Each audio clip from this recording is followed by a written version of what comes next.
All right, having self-confidence and high self-esteem are really keys to being mentally healthy. Yeah, but some people really struggle with feelings of insecurity, and that can have a negative toll on them. Yeah, Monica Berg is an international speaker. She joins us now with tips on how to combat insecurity. Welcome back to the show. Thank you for being here. Thanks for having me. All right, so right off the bat, what are some reasons why people feel insecure?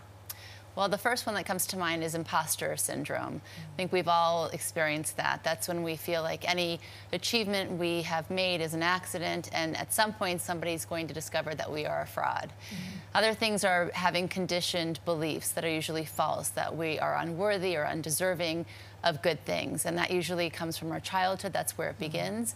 And comparison. Yes. Comparison is the thief of joy, for real.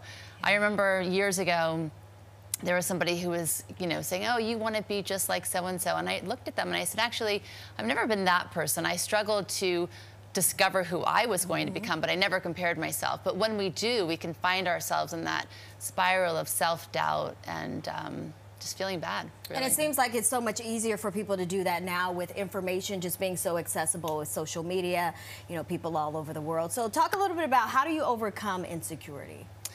Well, the first thing you want to do is to realize that what other people think of you is none of your business.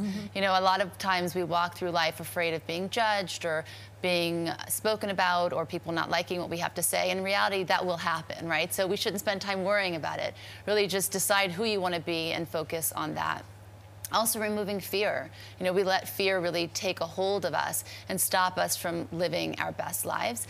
And I would say that expect failure. In fact, embrace it, because that is part of life.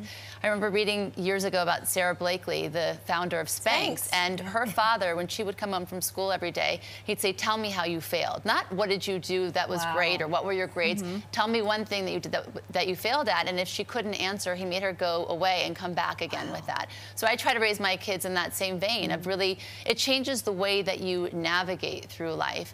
And also appreciate that you can do whatever you want with your life. You can create whatever you want, but you have to remove that negative voice that you have. Yeah, because insecurity really can have profound effects, one of them being depression. Absolutely. If you don't do what lights you up, then your light becomes dim at some point, right? If you live somebody else's version of life day in and day out, you could stop getting excited about your life. You don't even want to really get out of bed. I remember before I started public speaking, I sat behind a desk and I had a lot of fear about stepping in front of the desk, right, and really showing myself. But I knew that if I didn't, that I wouldn't really be happy, because that's what happened. I would wake up in the morning and I wasn't as excited, and I started to catch that kind of thought and that theme, and I decided to make that change. So if you find yourself getting less excited, do something about it. We know that kids are still in this season of discovery. So how do you suggest parents kind of help them if they're dealing with some type of insecurity? Do you remember being insecure as a child? I mean, we all, oh, yeah. It starts young, right? So I would say as a parent, first, don't react to it. Don't make it a fear of your own or relate to it like, oh my God, I don't want my child to be unpopular.